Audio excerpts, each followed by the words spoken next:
Indo-British Advanced Pain Clinic, నొప్పి మాయం surgery దూరం. For appointments 9155515563.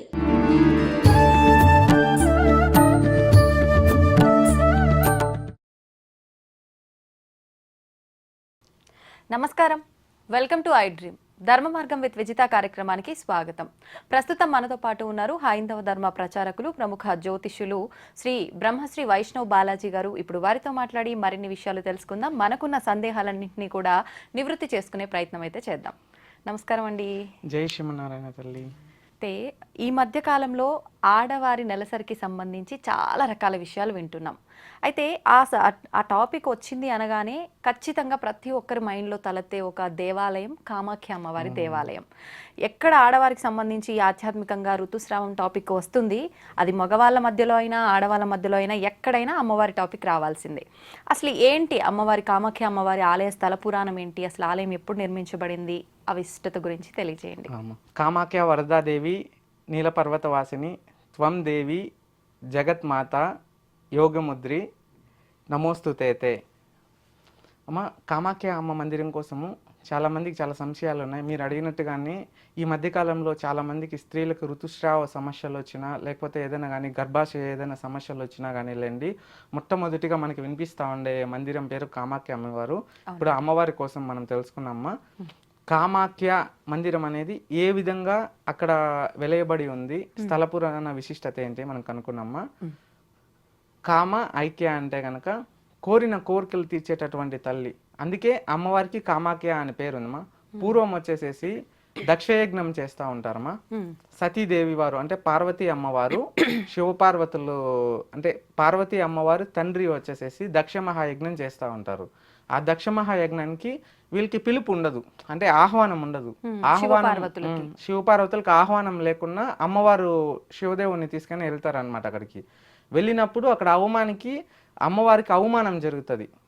అప్పుడు అవమానం జరిగినప్పుడు, అవహేళన జరిగినప్పుడు వారేం చేస్తారు అంటే కొంచెం సెన్సిటివ్గా ఉంటారు కదమ్మా. అమ్మవారు వచ్చేసేసి ఈ శరీరాన్ని ఆహుతి ఇచ్చేసేసారు, ప్రాణ త్యాగం చేసేసేసారు. భగవంతునికి ప్రాణాన్ని అర్పించేసేసి ఈ జీవాత్మని పరమాత్మలోకి లీనం చేసేసారు. అప్పుడు వాళ్ళు శరీరం విడిచేసి ఉంటే ఆ పరమాత్ముడు శివుడు వచ్చేసేసి విలపిస్తూ ఎంతో రోధిస్తూ దుఃఖిస్తూ అమ్మవారిని రెండు చేతులతో పట్టుకెళ్ళి ముల్లోకాలు సంచరిస్తూ ఉంటారు. ఆ ముల్లోకాలు సంచరించేటటువంటి క్రమంలో ఎక్కడ ప్రళయం వస్తుందో, శివుడు మూడో నేత్రం ఎక్కడ తెరిస్తే గనక ఈ యొక్క భూమికి ఎక్కడ ఇబ్బంది వస్తుందో, ప్రళయం ఏర్పడి ఎక్కడ యుగాంతం జరుగుతుందో అని చెప్పేసి అని విష్ణుమూర్తి వచ్చేసేసి చేతిలో ఉన్న సుదర్శన చక్రాన్ని ప్రయోగిస్తాడు. విష్ణుమూర్తి చేతిలో ఉన్నటువంటి సుదర్శన చక్రాన్ని ప్రయోగించినప్పుడు అమ్మవారి యొక్క శరీరం అప్పవారు పట్టుకొని ఉంటారు కదా పరమాత్ముడు శివుడు, ఆ శరీరం అనేది ఆ యొక్క చక్రం ప్రయోగించినప్పుడు 108 భాగాలుగా అనేది విభజించడం జరుగుతుంది. అది భూలోకంలో అమ్మవారి శరీరాలు 108 భాగాల్లో విభజించడం జరుగుతుంది. అవి 108 స్థానాల్లో పడతాయి అన్నమాట. అవి 108 స్థానాలు 108 శక్తి పీఠాలైనాయి భూలోకంలో. ఈ విధంగా వచ్చేసేసి ఎంతో పవిత్రమైనటువంటి యోని భాగము ఇంకా 9 భాగాలు, మొత్తం 10 భాగాలు వచ్చేసి నీలాచల పర్వత శిఖరం పైన 10 భాగాలు పడతాయి. అది బ్రహ్మనది, బ్రహ్మపుత్ర నది ఉంది కదమ్మా, ఆ తీరాన పక్కనే ఉంటది నీలాచల పర్వతం అనేది. ఇది అస్సాంలో గౌహాటీలో ఉంది. ఆ పర్వతం పైన అమ్మవారిది అక్కడ పడటం జరుగుతుంది. అక్కడ అమ్మవారు అందరి దేవతల వలె మనకి వచ్చి మామూలుగా విగ్రహ రూపంలో కనిపించరు, యోని రూపంలో అమ్మవారు మనకు అక్కడ కనిపిస్తూ ఉంటారు. ఎంతో పవిత్రమైనటువంటి మందిరమ్మ. అక్కడ అమ్మవారు యోని రూపంలో మనకి దర్శనమిస్తారు. ఇలాగే మనకి భూలోకంలో వచ్చేసేసి ఇక్కడ 10 భాగాలు పడితే 10 వచ్చేసేసి దశ మహాపీఠంగా ఏర్పడుతుంది అనమాట. అంటే దశ అంటే 10, అమ్మవారు 10 ముక్కలు అక్కడ పడతాయి కదా శరీర అవయవాలు. వాళ్ళు 10 మంది వచ్చేసి దశ మహాదేవతలు అంటారు అనమాట. అంటే 10 మంది అతి శక్తివంతమైన వాళ్ళు, వీళ్ళు ఉగ్రదేవతలుగా.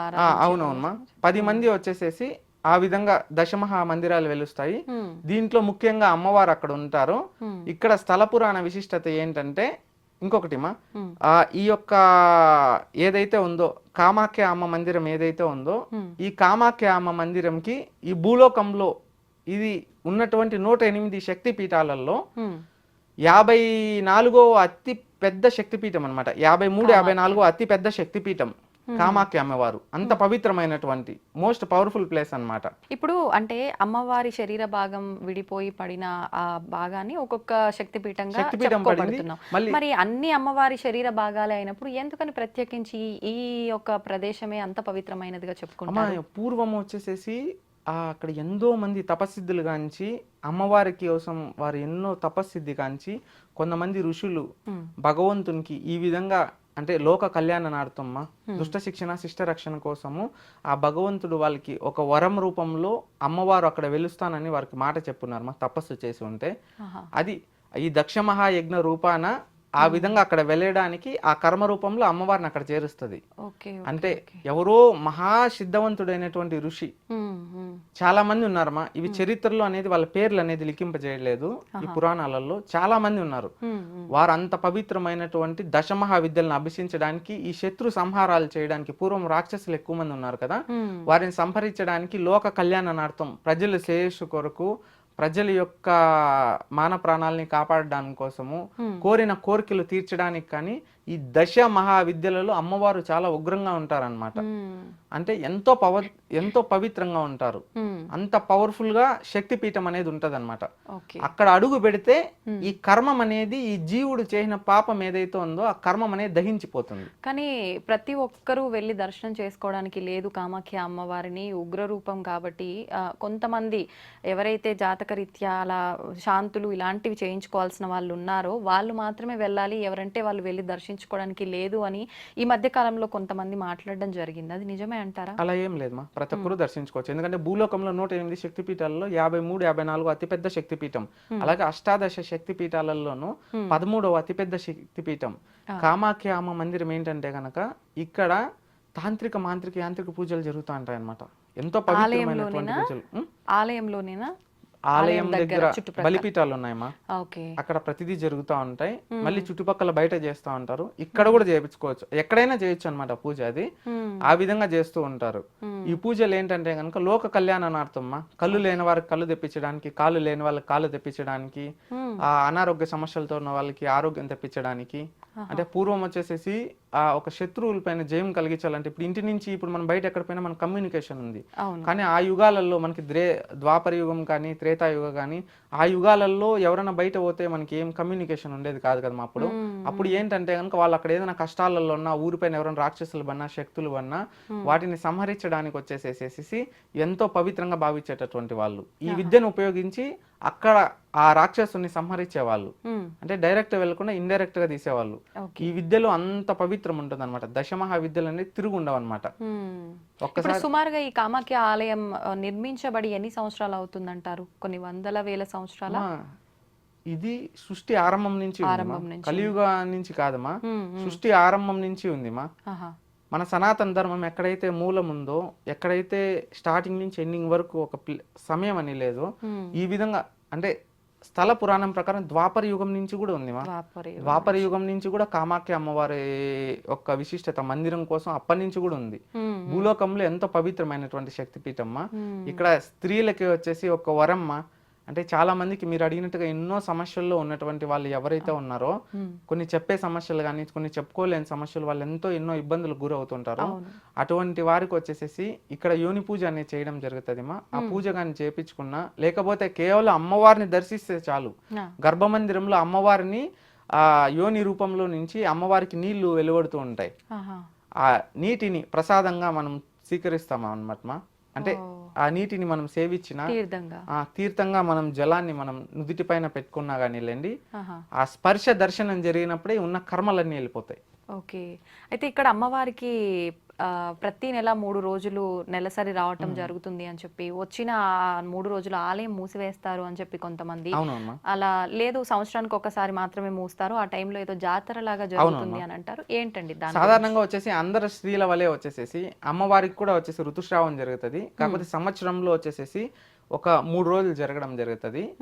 ఇది వచ్చేసేసి మనకి ఇది మృగశిర నక్షత్రం 3వ పాదం నుంచి ఆరుద్ర నక్షత్రం 1వ పాదం వరకు ఈ యొక్క 3 దినాలు ఏవైతే ఉన్నాయో ఆ 3 దినముల గడువుల్లో వచ్చేసేసి అమ్మవారి యోని ద్వారం నుంచి ఎరుపు నీరు అనేది రావటం జరుగుతుంది.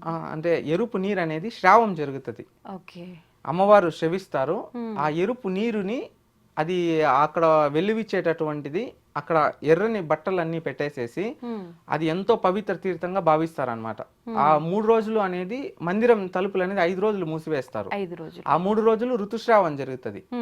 ఆ ఎక్కడి నుంచి వచ్చేటటువంటివి ఎరుపు నీరు ఏవైతే గనక వస్తాయో ఆ నీరు అన్నీ వచ్చేసేసి శక్తిపీఠం ముందర ఉన్నటువంటి సౌభాగ్య కుండల్లో చేరుతాయన్నమాట. ఇది ఎంతో పవిత్రంగా భావిస్తారు. ఆ 5 దినాలు అనేటివి చుట్టుకారం ఉన్నటువంటి అన్ని మందిరాలు కూడా క్లోజ్ చేసేసేస్తారు. అక్కడ ఇది ఎంతో పవిత్రంగా భావించి ఒక పండగలాగా జరుపుకుంటారు అనమాట. ఒక లోక కళ్యాణం కోసము జగమేలు తల్లి జగన్మాత ఆవిడ అమ్మవారు అంటే విశ్వగర్భాన్ని సైతం తన కడుపులో దాచుకున్నటువంటి తల్లి. ఇవాళ మనం మన తల్లిదండ్రులకి మనం అందరూ యోని స్వరూపంలో జననం తీసుకున్నాము. అలాగే సృష్టికి ఈ యొక్క కారణం అమ్మవారు. సృష్టి జన్మకి మానవ రూపం కావచ్చు ఏదైనా కానీలే అమ్మవారి రూపేనే ఇవాళ అందరం కూడా మనం ఉన్నామన్నమాట. ఈ విధంగా అమ్మవారిది వచ్చేసేసి సౌభాగ్య కుండలిలో ఆ నీరు చేరడం జరుగుతుంది అనమాట. ఈ 5 రోజులు వచ్చి ఎంతో పవిత్రంగా భావిస్తారు. ఈ 5 రోజుల్లో వచ్చేసేసి అక్కడ వాళ్ళు మందిరాలన్నీ మూసివేస్తారు. అక్కడ ప్రజలు దీనిని అంబుబాషి అంటారమ్మా.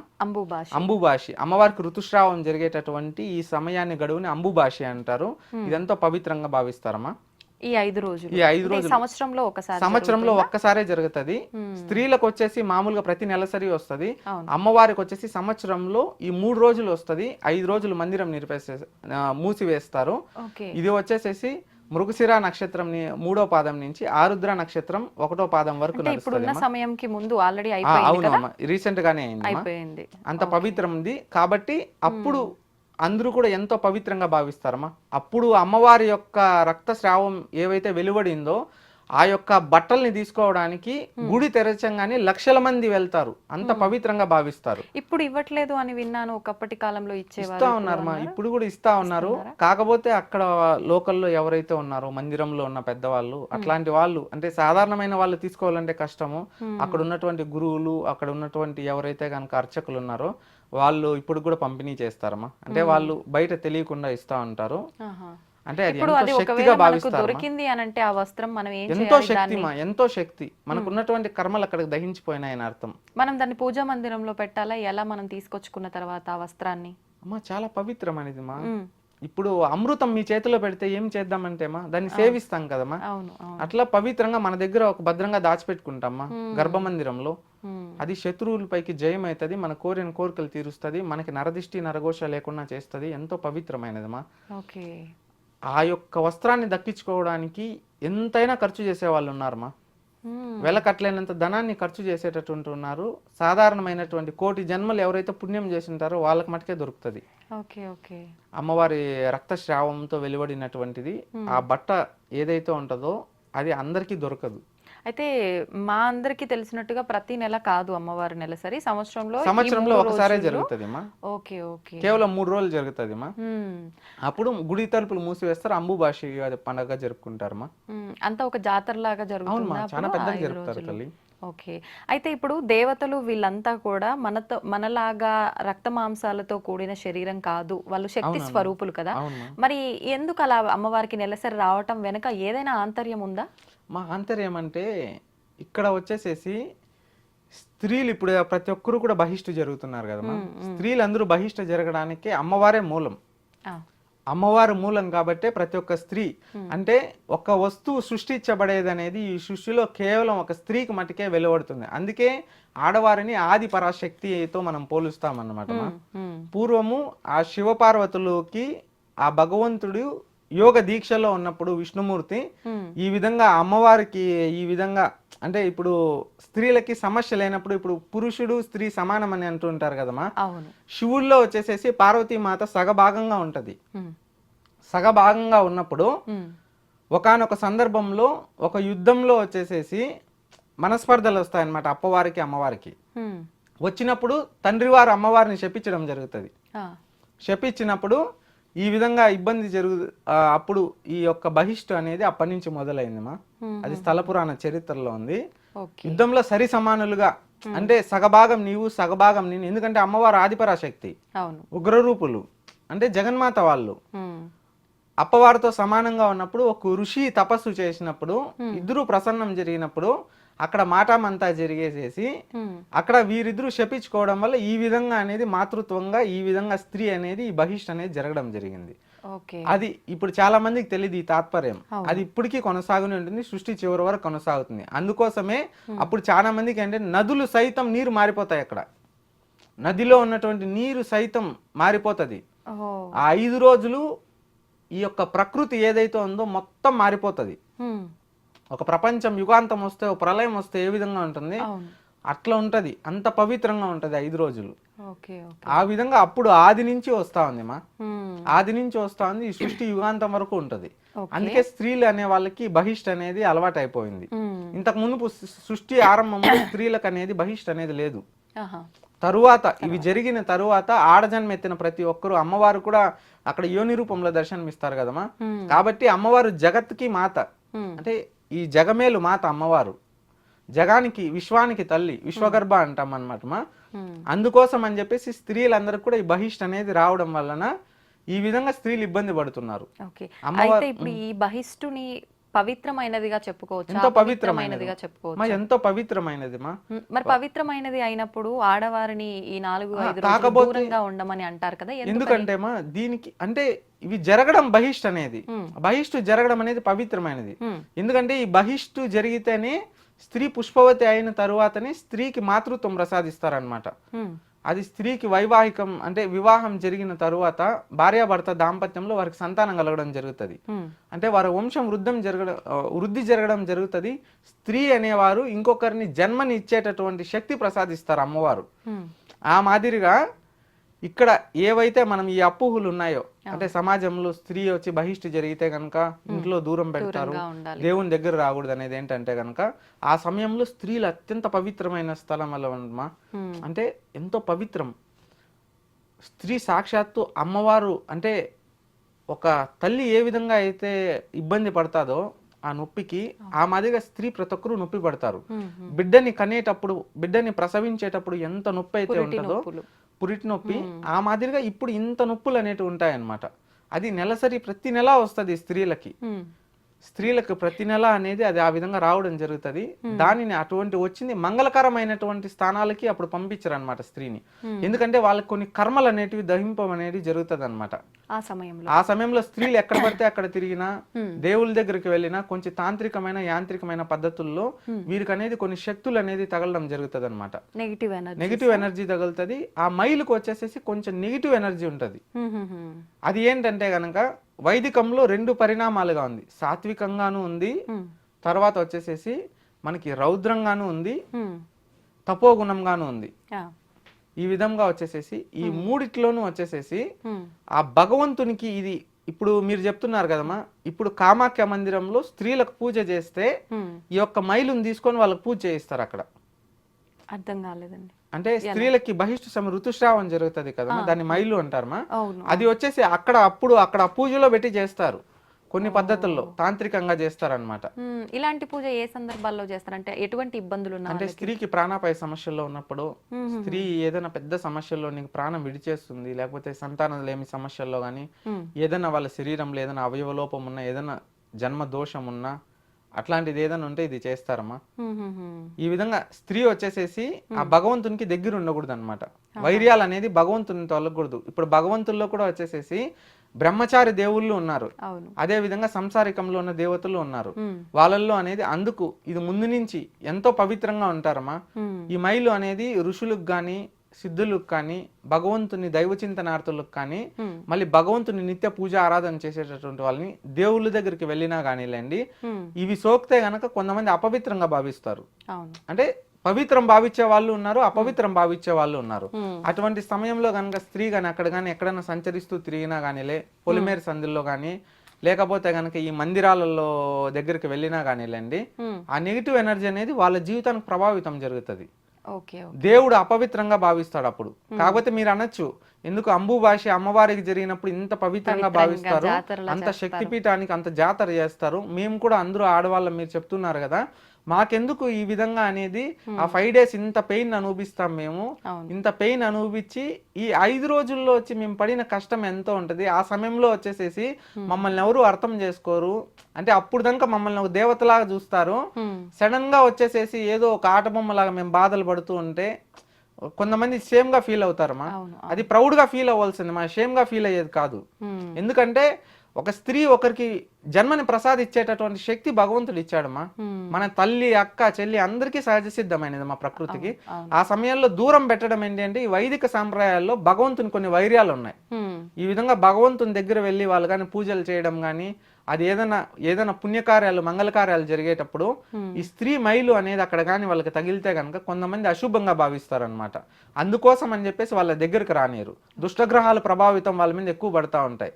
అందుకోసం చాలా మందికి ఆ సమయాల్లో బయట కూడా పంపించరు. కానీ ఈ మధ్య చాలా మంది చాలా మంది కాదు, కొంతమంది మేము పీరియడ్స్ వచ్చినప్పుడు కూడా ఆలయంలోకి వెళ్తాము అని చెప్పి చెప్తూ ఉన్నారు, మాకేం అవ్వలేదు మేము బాగా ఉన్నాము అని చెప్పి. మరి అటువంటి వాళ్ళు బాగానే ఉన్నారు అని అంటే మీరు చెప్పినట్టుగా చూస్తే నెగిటివ్ ఎనర్జీస్ వచ్చే అవకాశం ఉంటుంది అని. మరి వాళ్ళు బాగానే ఉన్నారు కదా, మీరు చూస్తేనేమో ఇలా చెప్తున్నారు అని అందరూ వెళ్ళొచ్చు అని అనుకునే వాళ్ళు కూడా ఉంటారు కదా, వాళ్ళకేం చెప్తారు? అమ్మ ఒక్క మాటే చెప్తానమ్మా. ఇది ఎందుకంటే భగవంతుడు ఉన్నాడు, రాక్షసుడు ఉన్నాడమ్మా. మనం ఈ చేత్తో అన్నం తినేటప్పుడు ఇట్లే తింటామా, మనం ఇట్లా వెనక్కి తీసుకొని ఇట్లా పెట్టి ఇట్లా తినం కదమ్మా. ఇప్పుడు వాష్రూమ్లో ఏ పని చేయాలో ఆ పనే చేస్తాం, వంట రూమ్ లో పోయి వాష్రూమ్ లో చేయం కదమ్మా. అట్లా చేయకూడాల్సినటువంటి పని చేయకూడదు తల్లి. అట్లా కానీ చేశారంటే కనుక స్త్రీకి ఒక శాపం కూడా ఉంది. ఏంటండి అది? పూర్వం వచ్చేసి ఒక రాక్షస శాపం ఉంది. ఈ విధంగా బహిష్టు జరిగినప్పుడు భగవంతుని మంగళ కార్యాలకి నువ్వు దూరంగా ఉండుగాకనే శాపం ఉంది. దాని ప్రభావం ఏమంటే వాళ్ళు అట్లా ఏదైనా చేయరాని తప్పిదాలు ఏదైనా మందిరంకి వెళ్ళేసేసి చేయకూడనటువంటి పని ఏదైనా చేస్తే గనక బాగానే ఉంటారు తల్లి. తప్పు చేసినా ఉప్పు చేసినా బాగుంటుంది. చివరి రోజుల్లో ఇబ్బంది పడతారు, వారి పిల్లలు ఇబ్బంది పడతారు, రానున్న తరంలో ఇబ్బంది పడతారమ్మా. స్త్రీ పురుడు ఇద్దరు సమానమేమా. కాకపోతే మన శాస్త్రం కొన్ని చేయకూడదు కొన్ని చేయాలని చెప్పేసి అని వైదిక ధర్మంలో మన సాంప్రదాయంలో ఉన్నటువంటిది మా స్త్రీని ఆది పరాశక్తిగా కొలుస్తారనమాట. ఆ 5 దినాలు అనేది ఎంతో పవిత్రమైనది. స్త్రీ బయట వెళ్ళకూడదు, అంటే భగవంతునికి ఆ మైల్ అనేది తగలకూడదు. ఇప్పుడు మీరు చెప్పినట్టుగా దశమహాదేవతలకి పర్వాలేదమ్మా, మిగతా దేవతలు ఉన్నారు కదమ్మా, వాళ్ళు అనేది ఈ విధంగా స్త్రీ అనేది ఈ యొక్క ఋతుస్రావం అనేది అక్కడ తగలకూడదు అనమాట. అందుకే చూడండి గుళ్ళకి వెళ్ళొద్దు అని చెప్తూ ఉంటారు. ఇంకొన్ని శక్తులు తిరుగాడుతూ ఉంటాయి. శక్తులు అనేటివి ఇప్పుడు చనిపోయిన వాళ్ళు, మధ్యలో ఒక ఏదైనా సూసైడ్ చేసుకున్న వాళ్ళు, ఎవరైనా సంహరించేసినటువంటి వాళ్ళు, వాళ్ళకి ఆత్మ శాంతి చేకున్నటువంటి వాళ్ళు, అటువంటి వాళ్ళు ఆ మైలు సమయంలో స్త్రీలు ఎక్కడైనా పడినా గానీ ఎక్కడైనా లేచినా గానీ దేవస్థానాల దగ్గర ఉన్నా అవి ఆహ్వించుకునేస్తాయి అనమాట. బ్రహ్మరాక్షసులు పూర్వం వచ్చేసి రాక్షసులుగా మిందపడేవాళ్ళు. ఇప్పుడు కలి ప్రభావంలో కంటికి కనిపించకుండా స్త్రీలకు ఆ విధంగా ఎఫెక్ట్ అవుతుంది అనమాట. మీరు అందుకే చూస్తూ ఉంటారు ఈ 5 రోజులు వచ్చినప్పుడు ఎక్కడో ఒక దగ్గర మిస్టేక్ చేస్తూ ఉంటారు, దేవుళ్ళ దగ్గర తిరిగేస్తూ ఉంటారు. ఇట్లా వాళ్ళు అనేక పొట్టనొప్పి ఎక్కువ వచ్చేసేస్తూ ఉంటది, వాళ్ళు తట్టుకోలేరు, ఎక్కువ పెయిన్ వచ్చేస్తూ ఉంటది. ఇంకొకటి ఏమంటే గనక 5 రోజులు వాళ్ళకి మానసిక స్థితి అనేది సరిగా ఉండదు, అతి కోపము అతి ఆవేశం వచ్చేసేస్తూ ఉంటది. కొంతమందికి అనారోగ్య సమస్యలు అప్పుడు భయంకరంగా వస్తూ ఉంటాయి. జ్వరం రావచ్చు, కొంతమంది వచ్చేసేసి కళ్ళు తిరిగి పడిపోవచ్చు, కొంతమంది చెప్పుకోలేని బాధలు ఉంటాయి. అవి అంతా ఆరోగ్యం బాగుంటుంది, కరెక్ట్ గా ఆ టైంకే వచ్చేస్తాయి. కొన్ని అమావాస్య పౌర్ణములకు కూడా అప్పుడు అది బయట పడిపోతుంది. వాళ్ళు చెప్పుకోలేని సమస్యలు అనుభవిస్తూ ఉంటారు, జీవితకాలం ఆ సమస్య వెంటాడుతుంది. ఖచ్చితంగా దాని ఫలితం అనుభవించాల్సిందేమా. అందుకోసం మందిరాల దగ్గరికి పోకూడదమ్మా. ఇది వైర్యాలు ఉన్నాయి, అది వెళ్తే కనుక అది దోషం, తప్పుగా భావిస్తారు. ఇప్పుడు ఒకవేళ అలాంటి టైంలో ఆడవారు ఒకవేళ ఆలయానికి వెళ్ళారే అనుకోండి, వీళ్ళకు దోషం వర్తిస్తుంది. ఓకే, మీరు చెప్పిన దాన్ని బట్టి ఆలయం కూడా ఏమన్నా అపవిత్రం అయ్యే అవకాశం ఉంటుంది. అంతే కదమ్మా. పవిత్రమైన స్థానంలో అపవిత్రం అనేది జరిగినప్పుడు ఆ పవిత్రాన్ని అక్కడ అపవిత్రం జరిగితే, ఇప్పుడు మనం ఎంతో కష్టపడేసి తపస్సు చేసి ఉంటామా, భగవంతుడు దివ్య ఆకర్షణ శక్తితో మనకు అనుగ్రహం చెందికి ఒక వరం ఇస్తా ఉంటాడు. ఆ సమయంలో మన తపస్సుని భంగం ఎవరైనా చేశారంటే గనక ఈ ఫలితం అనేది మనకు దక్కుతుందా? దక్కదు కదా తల్లి. అదే మాదిరిగా ఈ యొక్క చేయకూడసిన పని చేయడం వల్ల వారి జీవితాలు అనేది తెలియకుండానే కష్టాలలో పోతాయి. జీవితంలో అనేది సంతానం సరిగా పుట్టరు, అయితే సంతానం సరిగా కలిగినా కానీ లేండి, వారికి కొన్ని చెప్పిన మాట వినరు, తల్లిదండ్రులు హింసిస్తూ ఉంటారు, ఇప్పుడు కలియుగంలో ధర్మం ఒక పాదం ఉంది, అధర్మం 3 పాదాలలో ఉంది. అవునండి. చెప్తే వినే వాళ్ళు ఎవరు లేరు తల్లి. లేరు. అందుకోసమేమా స్త్రీలు ఎంతో పవిత్రంగా భావించాల్సిందేమా, అది షేంబడే విషయం కాదు. మన తల్లికి, మన చెల్లికి, అక్కకి అందరికీ జరిగేటటువంటి తంతు, సాక్షాత్తు అమ్మవారికి జరిగేటటువంటి తంతుమా ఇది.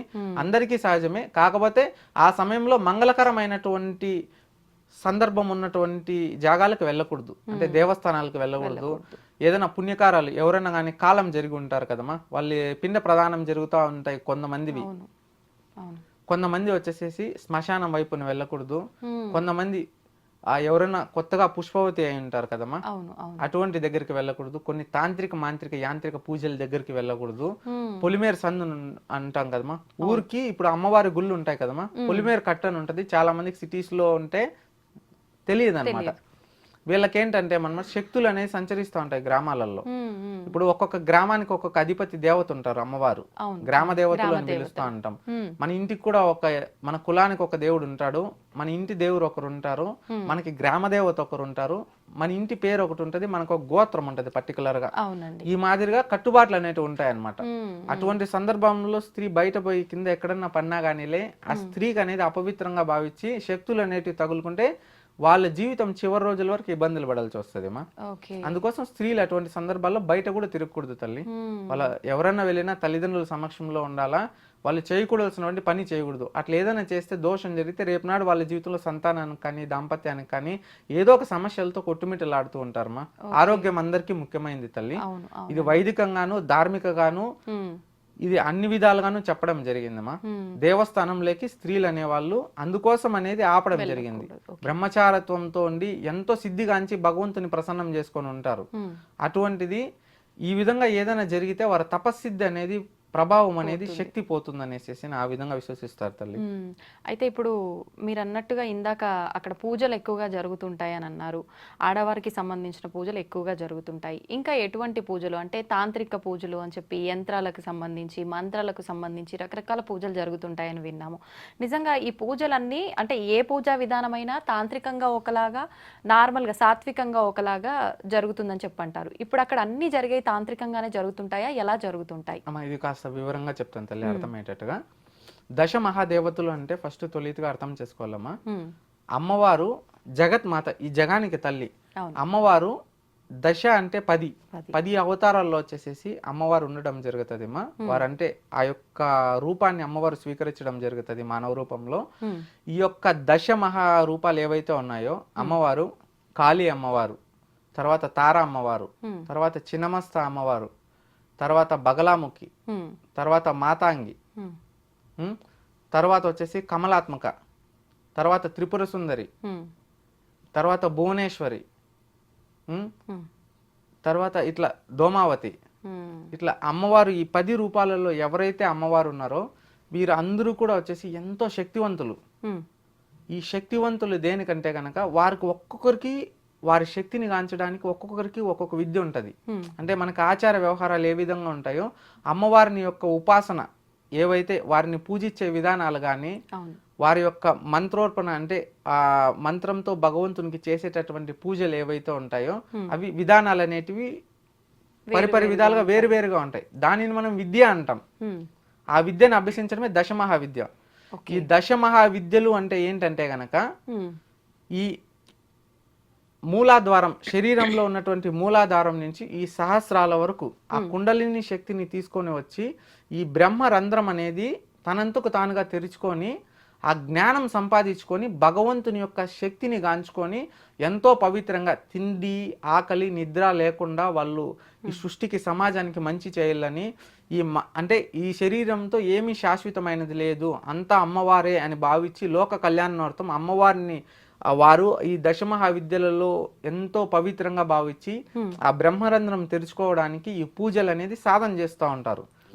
ఇవి దశమహావిద్యలు అంటామన్నమాట. వీటిలో ఒక్కొక్క అమ్మవారిని మనం ఒక్కొక్క విధంగా కట్టుబాటు ఆచారాలలో అనేది కొలవడం జరుగుతుంది, మంత్ర సాధన చేయడం జరుగుతుంది అనమాట. ఆ విధంగా వాళ్ళకి పూజా విధానం చేసేటటువంటి విధానాలు వేరుంటాయి. అందుకు దానిని విద్య అంటాం.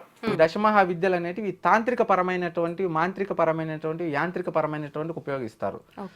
ఇవి చాలా కఠినమైనవి, అందరూ నేర్చుకునేటటువంటివి కాదు, ఎంతో ప్రాణాలను సైతం హరింపజేస్తాయి. చాలా రౌద్రంగా ఉంటాయి, చాలా కఠినంగా ఉంటాయి. అక్కడ అవి చేయాలన్నా కానీ ఎంతో దీక్ష, అమ్మవారి సాధన, కొన్ని లక్షల సార్లు వాళ్ళు జపిస్తారనమాట. ఒక పూజ కోసం లక్షల సార్లు జపిస్తారు. చనిపోయిన వాళ్ళ శరీరాన్ని కూడా కదిలిచేస్తుంది అనమాట. అంత పవిత్రమైనటువంటి పూజ.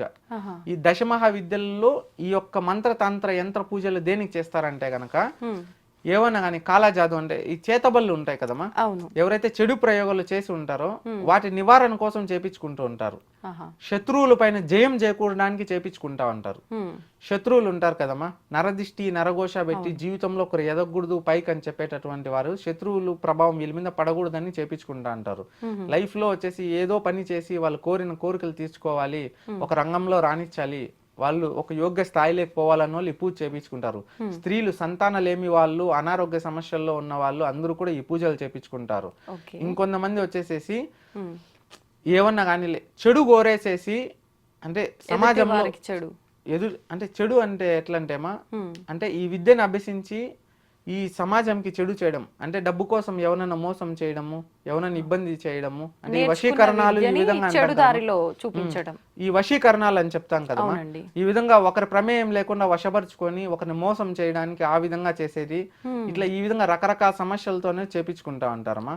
ఇది అనారోగ్య సమస్యలో ఉన్న వాళ్ళకి ఆరోగ్యం తెప్పించడానికి, కష్టంలో ఉన్న వాళ్ళని ఆదుకునేదానికి, ఆకలితో ఉన్న వాళ్ళకి అన్నం పెట్టడానికి, సమాజ శ్రేయస్సు కొరకు, దేశ శ్రేయస్సు కొరకు, భగవంతుని శ్రేయస్సు కొరకు, సనాతన ధర్మ శ్రేయస్సు కొరకు ఉపయోగించుకునేటువంటి గొప్ప విద్యలు ఇవేమంటే ఈ మానవిక ఆధునిక ప్రపంచంలో వచ్చేసేసి వీటిని చాలా తప్పుదాలుగా చేస్తూ ఉన్నారు మనుషులు. ఇప్పుడు ఎట్లంటే ఈ ఒకప్పుడు శత్రువుల పైన జయం చేకూర్చడానికి చేసేవాళ్ళు, కానీ ఇప్పుడు ఒకరిని చంపడానికి ఇది ప్రయోగిస్తా ఉన్నారు. అది తప్పు. ఒకరు వీళ్ళ కోసం వారి ప్రభావం వీళ్ళ మీద పడకుండా ఉండడానికి ఈ విద్యను చేసుకోవచ్చు, దాంట్లో తప్పు లేదు. కానీ ఇప్పుడు మంచి కన్నా చెడు చేస్తా ఉన్నారమ్మా. ఆ విధంగా వీటిని భ్రష్ట పట్టిస్తూ అమ్మవారికి కూడా కలంకం తెప్పిస్తున్నారమ్మా. అంత జ్ఞానేంద్రియాలని వాళ్ళు మూలాద్వారం నుంచి బ్రహ్మచక్రం ఈ సహస్రాలతో వాళ్ళు కలిపి దానంతకు అది తెరుచుకునేలాగా చేస్తే అమ్మవారి శక్తి వారికి ప్రసాదిస్తారు. అటువంటి శక్తులు బలులు కోరడం జరుగుతుంది అనమాట. అందుకు అక్కడ బలిపీఠాలు ఉంటాయి అనమాట. ఈ పూజ చేసేటప్పుడు కానీ అక్కడ బలిపీఠాలు ఉంటాయి. అమ్మవారు దున్నపోతుని బలి అడుగుతారు, పొటేల్ని మేకని బలి అడుగుతారు, తరువాత వచ్చేసేసి పావురాల్ని బలి ఇస్తారు. ఈ మూడింటిని బలి ఇచ్చేసేసి అక్కడ వారు కోరిన కోరికలు తీర్చుకోవడానికి చేస్తారు. కానీ ఇది అందరూ చేపించుకోకూడదు. ఈ పూజ ఎంతో కఠినత్వంగా ఉండి ఎంతో చెప్పుకోలేని బాధలు ఉండేటటువంటి వాళ్ళు చేపించాలి. కానీ ఇప్పుడు అందరూ సాధారణంగా చేపించుకునేస్తున్నారు, అది అందరూ చేపించుకోకూడదుమా. ఓకే, ఇప్పుడు ఈ మద్యము మాంసము ఇదంతా కూడా అక్కడ కామాఖ్య అమ్మవారి దగ్గర ఖచ్చితంగా వర్తిస్తుంది ఆ ప్రాంతానికి అని చెప్తూ ఉంటారు. ఖచ్చితంగా వర్తిస్తుందని ఎవరు చెప్పారమ్మా? ఇప్పుడు చాలా మంది అదే చెప్తున్నారు కదా, ఆ ప్రాంతానికి అది పరిమితం, అక్కడ తప్పు లేదు. అమ్మవారు వామాచార పద్ధతిలో సాధారణంగా ఏంటంటే శక్తులు అమ్మవారు ఉన్నప్పుడు వీళ్ళని మామూలుగా శక్తికి పూజ చేసినప్పుడు ఒక దేవతని 3-4 విధాలుగా మనం పూజించవచ్చు. వామాచారం అని, కౌలాచారం అని చెప్పేసి అని, షోడాచారం అని, ఇంకా కొన్ని చారాలు అనేటివి ఉన్నాయన్నమాట. టోటల్ 11 ఉన్నాయి. ఇప్పుడు కలియుగంలో 4-5 ఉన్నాయి. ఈ విధంగా ఇప్పుడు ఒక భక్తుడు ఉన్నాడమ్మా. ఒక భక్తుడు అనేవాడు వెజ్ తినేవాడు ఉన్నాడు, నాన్ వెజ్ తినేవాడు ఉన్నాడు, డబ్బున్నవాడు ఉన్నాడు, పేదవాడు ఉన్నాడు. భగవంతుని మనం ఇట్లే కొలవాలని ఏం లేదమ్మా. తాంత్రిక పరమైనటువంటి విద్యల్ని సాధన చేసుకోవడానికి మట్టుకే ఈ మద్యాన్ని కానీ, వామాచారం అంటే ఏంటంటే పంచకారాలు అంటమ్మా. 5 పెడతామన్నమాట భగవంతునికి పూజనలో. మందు పెడతారు, తర్వాత వచ్చేసేసి ముద్ర ఉంటది, తర్వాత వచ్చేసి మత్స్యం ఉంటది, మత్స్యం చేపమా, తర్వాత మిథునం ఉంటదిమా. ఈ మాదిరిగా పంచకారాలు ఉంటాయి అన్నమాట. ఇవంతా కూడా పెట్టేసేసి భగవంతుని పూజ చేస్తా ఉంటారు. అదనేది కేవలం ఇదే విధంగా చేయాలని లేదమ్మా. మనం సాత్వికంగా కూడా చేసుకోవచ్చు, సాత్వికంగా కూడా చేయొచ్చుమా. అది మందు పెడితేనే అమ్మవారు మనకి అనుగ్రహిస్తారనే లేదు. తాంత్రిక పరమైనటువంటి విద్యల్లో పెట్టి, ఎందుకంటే ఇది భయానకంగా ఉండి ఏదైనా కోరిన కోరికల్ని వెంటనే తీర్చుకోవడానికి తాంత్రికంగా కొంతమంది చేసేటటువంటిది. ఇప్పుడు అందరూ చేసేస్తున్నారు ఈ కలికాలంలో. కానీ ఈ పద్ధతి అనేది అందరూ చేపించుకునే పద్ధతి కాదమ్మా. ఏదో పెద్ద కష్టంలో ఉంటే జరుపుకునే దానికి భగవంతుడు వాళ్ళకి ప్రసాదించినటువంటి ఒక శక్తి. దాన్ని ఇప్పుడు దుర్వినియోగం చేస్తా ఉన్నారు చాలా వారు. అంటే ఇదే మందు పెడితేనే అమ్మవారికి చేయాలని. గర్భమందిరంలో ఎత్తుకొని పోయి ఎవరు మందు పెట్టారమ్మా, ఎవరు మాంసం పెట్టరు. మందు మాంసం జరిగే ప్రదేశం వరకేనా అమ్మ. మాంసం అనేది బలిపీఠాలలో ఉంటది అంతేమా. బలిపీఠాలలో అక్కడ బలి ఇచ్చి హోమగుండంలో యజ్ఞాలు ఆచరించి, అంటే టెంపుల్ కి, ఆ ప్రాంతంలో టెంపుల్ కి వైపులా బలిపీఠాలు ఉంటాయా? ఉన్నాయమ్మా. ఎన్ని పీఠాలు ఉంటాయి? దశపీఠాలు ఉన్నాయి. దశపీఠాలు అంటే ఇప్పుడు ఈ దశమహావిద్యలకు సంబంధించిన దశపీఠాలు ఉన్నాయి. దశపీఠాలు ఉన్నాయి. ఇప్పుడు ఇక్కడ నుంచి వెళ్ళిన వాళ్ళు అక్కడ పూజలు చేసుకోవడానికి అవకాశం ఉంటుందా? మీరు చెప్పిన ఇప్పుడు ఈ పూజలన్నీ కూడా అంటే ఎవరికి తోచిన పద్ధతిలో వాళ్ళు అమ్మ లేదు అంటే సాత్వికంగానూ అక్కడే ఉంటారా? చేసుకోవచ్చు. భగవంతుని అందరూ కూడా అమ్మా ఇప్పుడు సమాజంలో అన్ని రకాల వాళ్ళు ఉన్నారు తల్లి. అమ్మవారిని ఇలా కొలవాలని లేదమ్మా. ఏదైనా పెద్ద సమస్య వచ్చింటే తాంత్రిక పరమైనటువంటి ఈ విధంగా చేసుకునే వాళ్ళు. ఇది సాధారణంగా ఇప్పుడు ఈ విధంగా వచ్చి అందరూ చేస్తా ఉన్నారు. అవును. ఆ పద్ధతి అనేది ఇప్పుడు అట్లే సాధారణ కలికాలంలో దుష్ప్రభావాలు ఎక్కువ వచ్చేసాయి కదా తల్లి. ఇది మంచి కన్నా చెడు కూడా ఎక్కువ చేస్తా ఉన్నారు. కాకపోతే పద్ధతి అది. ముందు మాంసము ముద్ర అనేది ఇవి ఎక్కువ భావిస్తారనమాట. ఓకే. మత్స్యమును మిథునం ఈ 5 కలిస్తే పంచకారాలు అంటాం అనమాట. వీటిని పెట్టి చేస్తున్నారు. ఇవెందుకు ఈ విధంగా పూజ చేసి అమ్మవారు మనిషిలో ఉన్నటువంటి అహంకారాన్ని తీసేటందుకు ఇవన్నీ ఉపయోగించేటటువంటి వాళ్ళమా. మనం ఈ విధంగానే కాకుండా సాత్వికంగా కూడా చేసుకోవచ్చు మా అమ్మవారి పూజ. సాధారణ దేవతలకి ఏ విధంగా శ్లోకంతో పూజలు చేసేటుంటాయి, స్తోత్రాలతో మంత్రాలతో చేసేటుంటాయో ఆ విధంగా సాధారణమైనటువంటి హోమాలు కూడా అమ్మవారిని పూజ చేసుకోవచ్చు. కోరిన కోరికలు తీర్చుకోవచ్చు. కేవలం బలి ఇస్తేనే అమ్మవారిని పూజించాలనేది లేదమ్మా. అమ్మవారికి ప్రీతికరమైంది కాబట్టి బలిని ఇస్తా ఉన్నారు. ఇచ్చే వాళ్ళు ఇస్తారు, ఇవ్వని వాళ్ళు ఇవ్వరు. మనం ఏ విధంగా అయినా అమ్మవారి పూజ చేసుకోవచ్చు. ఇట్లా చేస్తేనే అమ్మవారు మన కోరికలు తీరుస్తారు, బలిలు ఇస్తేనే చేస్తేనే, లేకపోతే ఈ పంచకారాలతో పూజ చేస్తేనే వామాచార పద్ధతిలోనే మనకి తీసుకుంటేనే మన కోరికలు నెరవేరుతాయి, అమ్మవారిని ఇట్లా పూజించకపోతే లేదనేది లేదు. మనం ప్రేమతో అమ్మవారికి ఒక ఎరుపు వస్త్రం సమర్పించి 4 పువ్వులు పెట్టి అమ్మవారిని ఉపాసన చేసిన ఆ పూజ అనేది మనకు ఫలిస్తుంది. అంత పవిత్రమైనది. అందరి దేవుళ్ళలాగానే అన్ని విధాలుగా అమ్మవారికి అన్ని పూజలు జరుగుతాయి. కాకపోతే ఈ మధ్య కాలంలో అనేది ఈ విధంగా ప్రచారం చేసుకున్నారు. వామాచార పద్ధతిలోనో కౌలాచారంలోనే పూజలు చేయాలా, ఇంకా వేరే పూజలు లేదనేది చాలా మందికి తెలియదు. అన్ని విద్యలు అందరికీ రావు తల్లి. అన్ని విద్యలు అందరూ నేర్చుకోలేరు. ఆ విధంగా వీటిలో విద్యలు కూడా ఉపసించాలంటే అభ్యసించాలంటే ఎంతో నిగ్రహం ఉండాల. ఈ శరీరం పైన మక్కువ ఉండకూడదు. లక్షల సార్లు జపించాలన్నమాట అమ్మవారిని. అంత పవిత్రంగా భావిస్తారు. శరీరం కూడా వెళ్ళిపోతుంది ఒకసారి, ప్రాణాలు కూడా హరించుకుపోతాయి. అంత కఠినంగా ఉంటది అనమాట అమ్మవారి శక్తి వచ్చినప్పుడు. చేయించుకుంటున్నారా వ్యక్తి ఖచ్చితంగా ఉండాల్సిందేనా? పూజ ఉండాలన్నప్పుడు దగ్గరుండి జరిపించుకుంటారు మా ఈ పూజలు. దగ్గరుండి జరిపించుకుంటారు. కొంతమంది దగ్గర లేకున్నా కూడా జరిపించుకుంటారు. అది వారు అంటే మా దూర ప్రాంతాల్లో ఉన్న వాళ్ళు రాలేనటువంటి వ్యక్తులు ఎవరన్నా ఫొటోస్ పెట్టి చేపిస్తారు. కొంతమంది ఈ విధంగా చేస్తారు. కానీ ఇది అనేది మంచికి ఉపయోగించాలి కానీ చెడుకు ఉపయోగించకూడదు. కేవలం వామాచార కౌలాచారంలో కాకుండా ఇంకా అనేక పద్ధతుల్లో కూడా అమ్మవారిని పూజించుకోవచ్చు. మా సాత్వికంగా కూడా ఇప్పుడు మనం ఏ విధంగా అయితే భగవంతుల్ని పూజిస్తామో ఆ విధంగా కూడా సాధారణంగా అమ్మవారి హోమం చేసుకొని కూడా చేసుకోవచ్చుమా.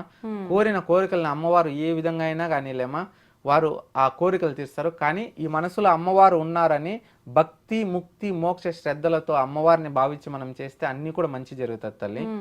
అయితే ఇప్పుడు మీరు చెప్పినట్టుగా వామాచారం కౌలాచారం 2 ఆచారాలలో మీరు చెప్పిన 5 ఇప్పుడు పదార్థాలు ఏవైతున్నాయో వాటి పద్ధతిలో చేసే పూజా విధానం ఉంటుంది. అవునమ్మా. వీటిలో అనేది ఈ పూజ కేవలం ఇట్లే చేయాలని లేదమ్మా. వీటిలో మన అహంకారాన్ని తీసేసేటటువంటిది ఈ 5లో అమృతం పెట్టి చేయొచ్చు, లేకపోతే ఇంకో పదార్థాలు పెట్టి కూడా చేయొచ్చుమా. ముందు నుంచి అట్లా వస్తా ఉంది. ఎందుకంటే రాక్షసుల పైన సంహారాలకి తాంత్రిక విద్యలు అనేటివి చాలా కఠినతరమైనవి. ఉపాసన చేసుకోవడానికి రాక్షసుని ఆహ్వానించాలన్నా అమ్మవారి శక్తులు ఆహ్వానించాలన్నా బలి కొడతాయి. ఎందుకంటే ఒక రాక్షసుని సంహరించే సమయంలో భగవంతుడి శక్తితో ఉన్నప్పుడు ఆ రాక్షసుని సంహరించినప్పుడు ఆ యొక్క ప్రతీకగా అమ్మవారి రక్తాన్ని సేవించడం జరుగుతుంది అనమాట. ఇప్పుడు బలి అనగానే ఇందాక మీరు చెప్పినట్టుగా కూడా 3 రకాల జంతువులని బలి కోరుతుంది అని చెప్పన్నారు కదా. పావురము, పొట్టేలు, ఇంకేదో చెప్పారు దున్నపోతు, ఇవి 3. ఒకవేళ ఇవి కాకుండా జంతు బలులకు వద్దు నిషేధము అనుకున్నప్పుడు గుమ్మడికాయ బలి కూడా ఇవ్వచ్చు వాటికి బదులుగా అంటారు కదా. నిజంగా అలాంటి ఆచారం ఉందా? ఆ విధంగాను బలి ఇవ్వచ్చు. లేకపోతే కనుక బలి అనేది లేకుండా సాత్వికంగా అమ్మవారి పూజలు ఉన్నాయి ఆ విధంగా కూడా చేసుకోవచ్చు.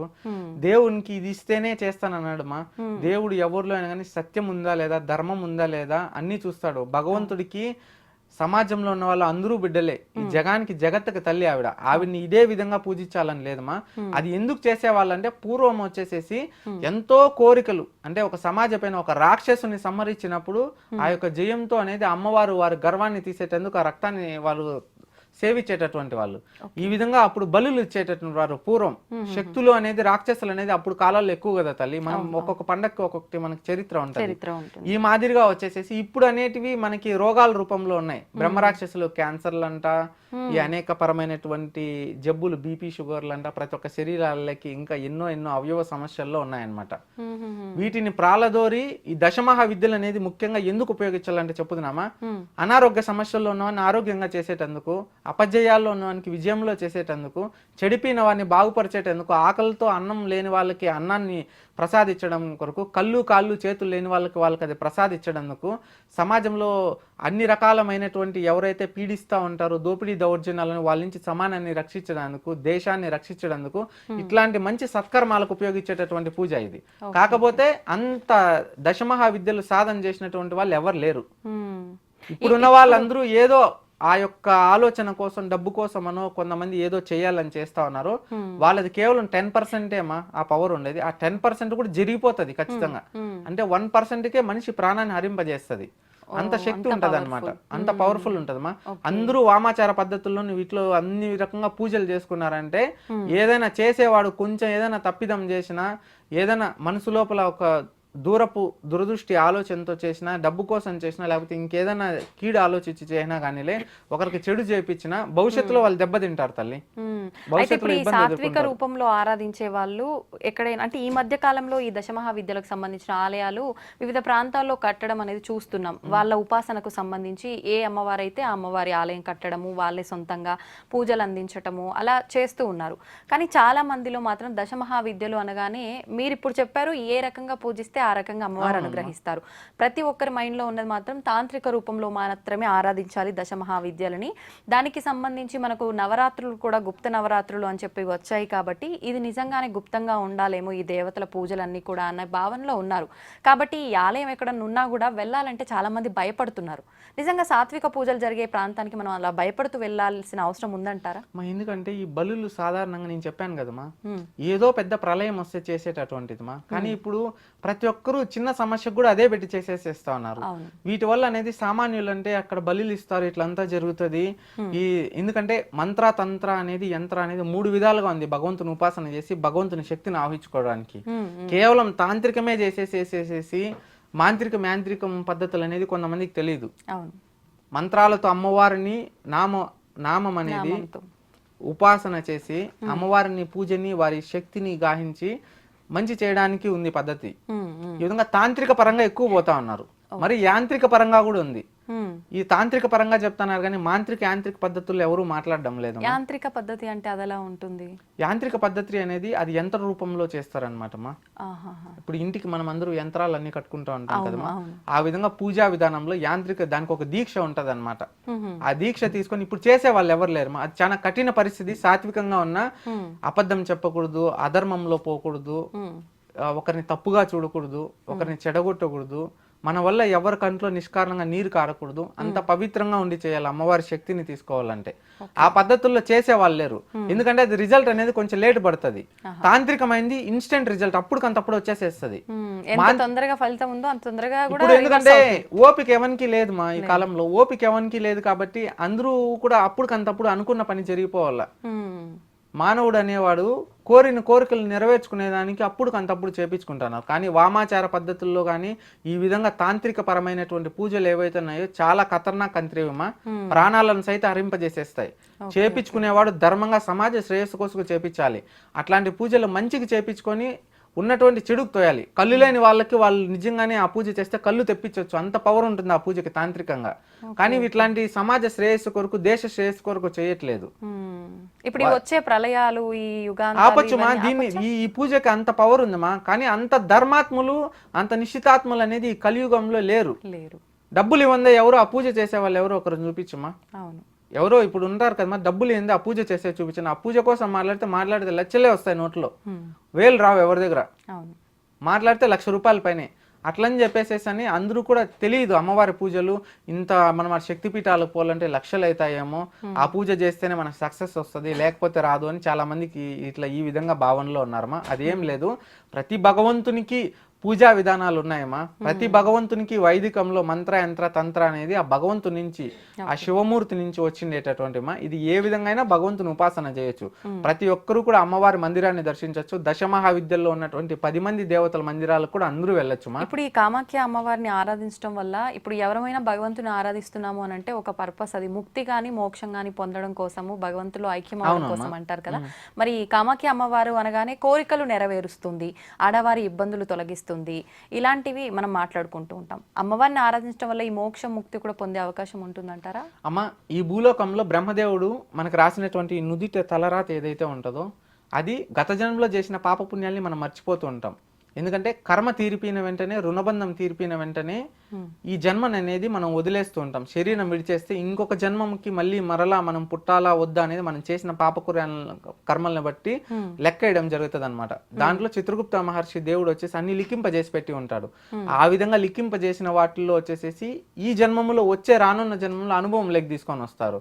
అప్పుడు ఆ లెక్కలో రాసి పెట్టి ఉన్నారమ్మా, కామాఖ్య మందిర దర్శనం కన్నా మునుపు, కామాఖ్య మందిర దర్శనం కన్నా తరువాత. అంటే అక్కడికి వెళ్తేనే నీ యొక్క కోరిన కోరికలు నెరవేరుతాయి. నీకున్నటువంటి కర్మము ఏదైతే నువ్వు గత జన్మలో చేసిన కర్మం ఉందో ఆ కర్మం పోగొట్టుకోవడానికి నువ్వు అక్కడ అడుగు పెడతావు. అంత పవిత్రమైనటువంటి స్థలం. అంటే ఈ సృష్టికి అందరికీ జగత్ మాత ఆవిడ.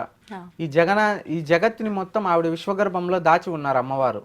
ఆ మాదిరిగా భగవంతుడు మనకి ఈ రూపాన్ని అనేటువంటిది ఇప్పుడు చూడగలుగుతున్నాం, మాట్లాడగలుగుతున్నాం.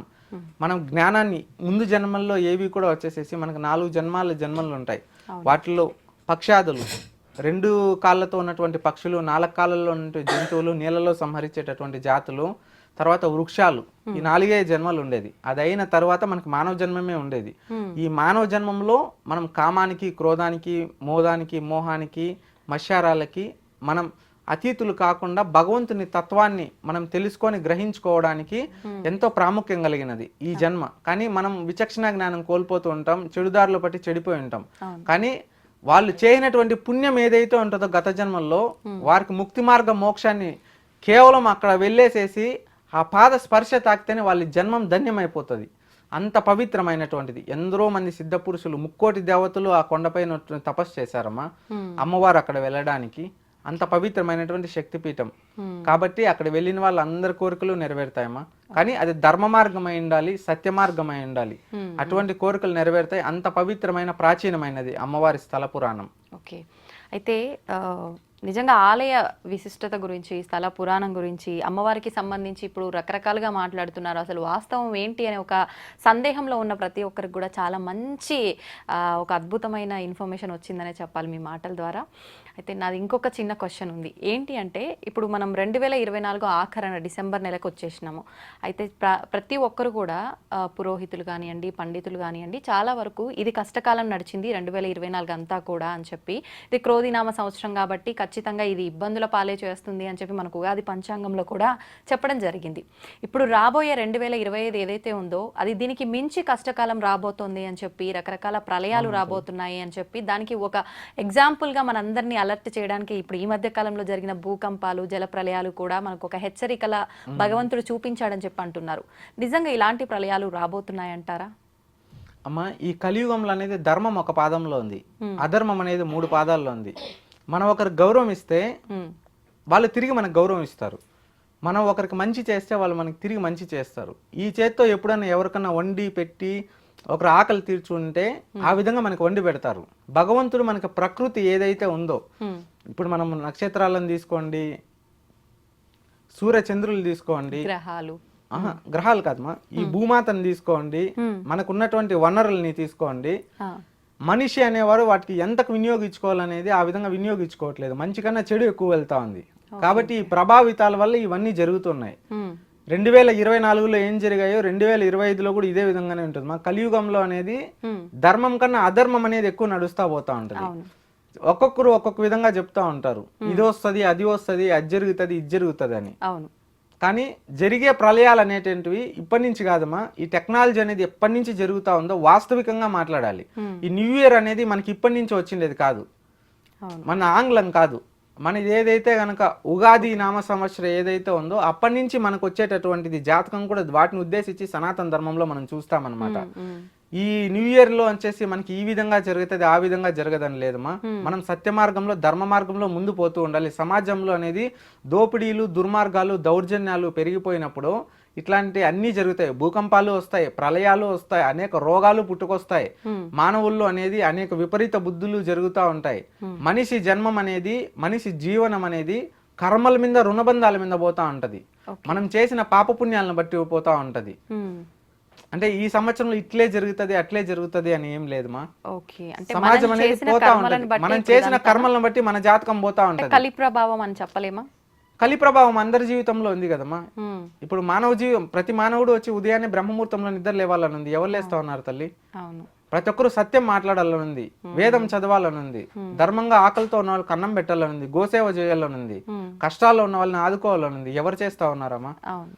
అధర్మం ఎక్కువ ఉంది మా. ఉమ్, ధర్మం అనేది చాలా తక్కువ ఉంది. మానవులు చూసే చూపుని బట్టి ఉంది, వీళ్ళు ప్రవర్తించే తీరుని బట్టే ఈ విధంగా ఉంటుంది మా. కాకపోతే 2025లో పెద్ద ప్రళయాలు లేవు కానీ 2026లో ఆగస్టు పైన పెద్ద ప్రళయాలు ఉన్నాయమ్మా. ఉమ్. మన వీటి నుంచి భారతదేశంలో జాగ్రత్త పడే ఉన్నటువంటి అవకాశాలు ఉంటాయా? జాగ్రత్త పడే అవకాశాలు ఉంటాయి. జాగ్రత్త పడవాలిమ్మా. ఇప్పుడున్నటువంటి మన భారతదేశంలో అంటే జలపరమైనటువంటి ఇబ్బందులు ఉన్నాయమ్మా. 2025 ఓకే. ఆగస్టు సమయంలో జలపరమైనటువంటి అంటే ఇప్పుడు డ్యామ్స్ ఉన్నాయి కదమ్మా. అవును. చాలా డ్యామ్స్ వచ్చేసి కొన్ని వందల సంవత్సరాలు అయిపోయాయి. ఉమ్, ఉమ్. అవన్నీ కట్టి నిర్మించేసేసి అవును. అవంతా కూడా కొన్ని డ్యామ్స్ అనేది ఆ యొక్క పగిలి ప్రజల మీదకి వచ్చి ఊర్లు అనే వాటి మీద అన్నిటి మీద పడి ప్రభావం అనేది ప్రాణ జన నష్టం కలిగేటటువంటివి ఎక్కువ ఉన్నాయి. 2026 ఆగస్టు పైన. ఇప్పుడు రానున్నటువంటిది మనం ఉగాదికి చూస్తామా, ఉగాదికి పంచాంగం చూసి ఈ విధంగా చెప్తాము. ఇప్పుడు ఏ విధంగా అయితే కొనసాగుతుందో ఉగాది వరకు ఇదే కొనసాగుతూ ఉంటదమ్మా. అప్పుడు మామూలుగా జరిగేటటువంటి చింతలే జరుగుతాయి కానీ పెద్దగా ఏం మార్పులు అయితే ఏం లేదమ్మా. మన దేశం పైన వచ్చేటటువంటి యుద్ధాలు ఏవి పెద్దగా లేవు. ఓకే.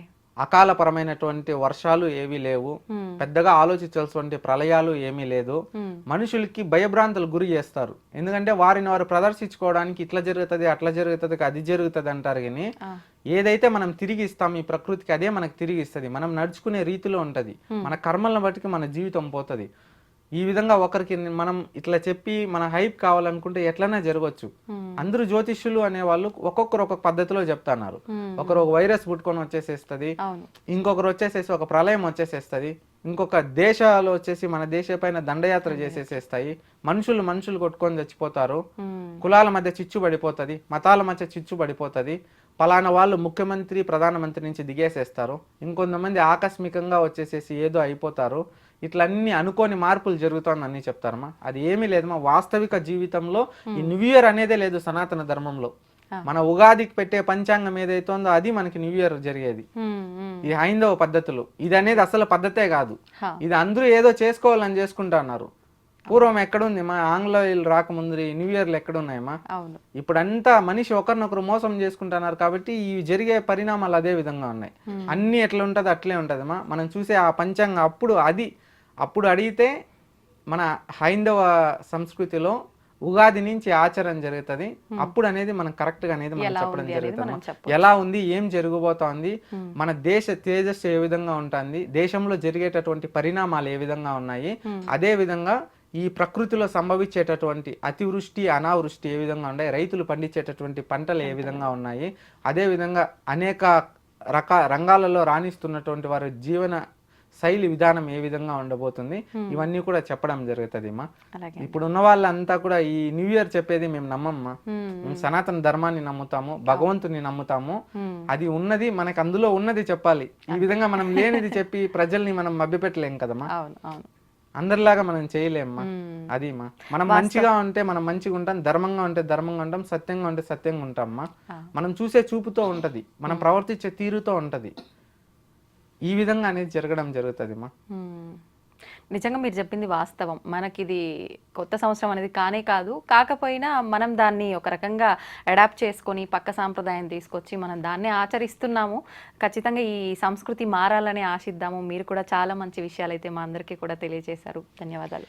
జై శ్రీమన్నారాయణ. సర్వే జన లోక సమస్త సుఖినో భవంతు. గోవిందః.